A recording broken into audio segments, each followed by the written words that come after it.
Hi, Taurus. Welcome to Pandora Astrology's monthly horoscope for August of 2021.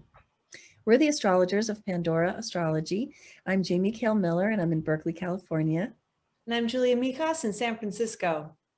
Well, Taurus, this month there's a gathering of planets in your fifth house of creativity, self-discovery, and play, which is awesome. And so this is a really good month for self-cultivation, self-expression, even performance, as well as just plain fun and entertainment. And in a natal and transit reading, you can discover ways to bolster your self-confidence. So you'll find a link for that in the YouTube description below. Well, relationship retrospection is what is afoot at the beginning of this month in the form of Juno retrograde sitting here in your eighth house of intimacy. Juno's been retrograde for almost 4 months. It goes direct on the 2nd of August. And it's really been having all of us thinking deeply about our relationships, perhaps relationships we've been in the past, perhaps the past of the relationships that we're in right now. This Juno being placed in your eighth house says that it is impacting you squarely in the realm of the most intimate relationships that you have, which might mean sexual relationships, it might mean emotionally intimate relationships, or it might even mean your relationship with things like your the holder of your credit card, the bank that that has loaned you money. That may not seem like an intimate relationship, but it sure is a touchy subject, which falls strictly into the eighth house. So Juno has been having us ask ourselves, how can we find more freedom in these relationships? And you can find more freedom in your relationship with your bank, as well as potentially your spouse. So Juno is going to continue with these preoccupations as the month goes on, even after she goes direct, because she's still going to be slow in what we like to call her shadow period, picking up the pieces and trying to put together what is to be the future of these intimate relationships. So we'll get a pretty slow start at that as the month goes on. Hey, Julia, what's up for the Tauruses of the world with Mercury, Venus, and Mars?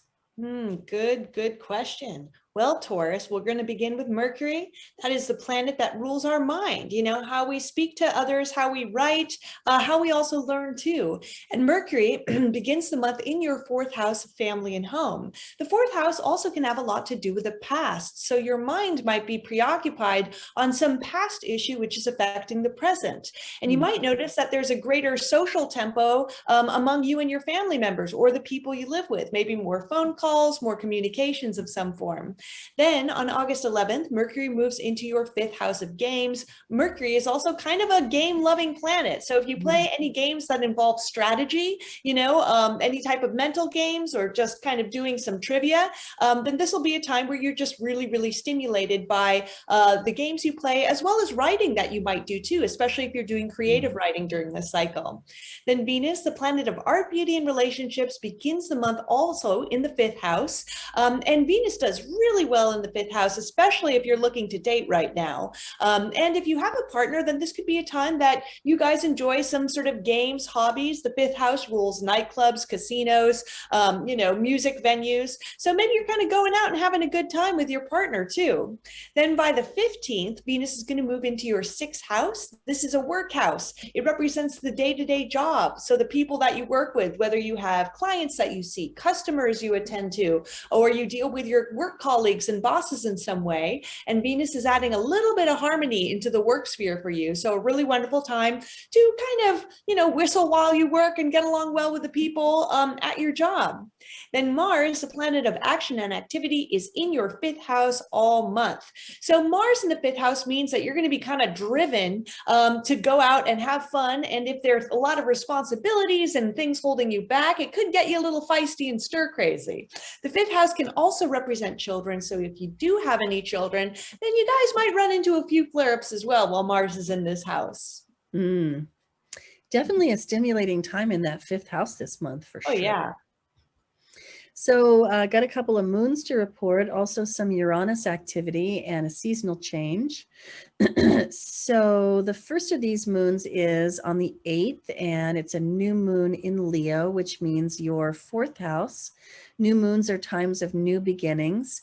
This particular one is going to be concerned with self-cultivation, creativity, expression, even pride, because if it's Leo placement, we're calling this one pride springing from wholeness, not ego, because of the way that this moon forms a beautiful trine over here to Chiron in Aries, but it also forms a stressful square to Uranus in Taurus, which might cause some sort of desire to egotistically stand out from the crowd or just be, kind of rebellious or reactive.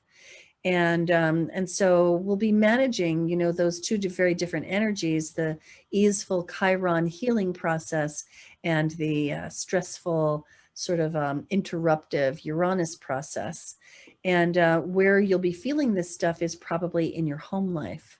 So finding ways to enhance your creativity and discover yourself in your home life with the help, hopefully, and support of these other planets rather than the disruption. And you can find out more about that moon in our August 2021 news playlist, along with the other moon that's happening this month. So the next thing I want to tell you about is Uranus, which is in your own sign, Taurus. And I've mentioned this before. It's spending a long time going through your sign. And so there'll be some year of the 7 years that Uranus spends in Taurus where you really, really feel it, either because you're a Taurus rising and Uranus moves across your ascendant into your first house, or maybe because you're a sun in Taurus and Uranus conjuncts your sun. Now, a Uranus transit is pretty easy to spot because of the tremendous feelings of rebelliousness, agitation, and I want to say chaos, but it doesn't have to really have a negative cast to it. It can be very disruptive, but quite often after a Uranus transit, you find that your perspective has shifted fundamentally, and it can absolutely happen for the better. So this being in your first house, it's going to have an impact on your identity. And so this year, Uranus is turning retrograde right there. So on the 19th and 20th, depending on your time zone, is when you might feel Uranus pivot and send you on an inward journey to discover what is the paradigm of self that needs shifting right now. And if you want more clues about how Uranus transits feel, how to identify them, and how to get through them in the best possible way, then you should check out our August 2021 news playlist, where you'll find a video called Uranus Transits, How They Feel and How to Handle Them.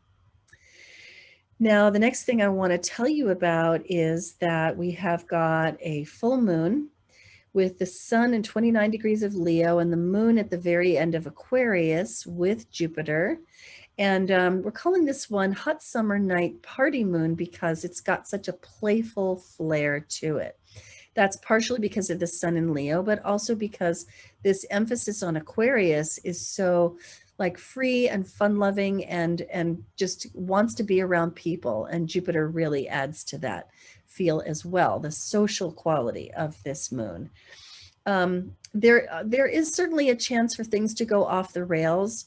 And I would say, especially because this is falling in your 10th house of career, if you find yourself around this full moon at a work party of any kind, definitely do not indulge too much at the bar, because this Jupiter retrograde could definitely spell some misbehavior, some loosening of your self-control, and you wouldn't want that to impact your reputation in a negative way. So the last thing I want to tell you about is that we have the seasonal shift into Virgo. Sun leaves Leo and enters Virgo and arrives in your 5th house, which Julia was mentioning as a very big theme this month, which it is. Venus traveled through this house, and now Even here at this point in the month, August 22nd, Mercury is still there. Mars is still there when the sun arrives. This is the house of fun, pleasure, play, entertainment, love affairs, things that you do just for the pleasure of it, just for the fun of it. And funnily enough, you're the sign that gets to have Virgo in this house, which, might seem kind of not very fun loving, but Virgo can get very deeply absorbed in details. And that could be a lot of fun. Getting into, creating something, crafting something that is gorgeous, putting a lot of energy into that, putting a lot of wonderful attention into that, finding that very stimulating. So that could be your experience of this fifth house activity this month.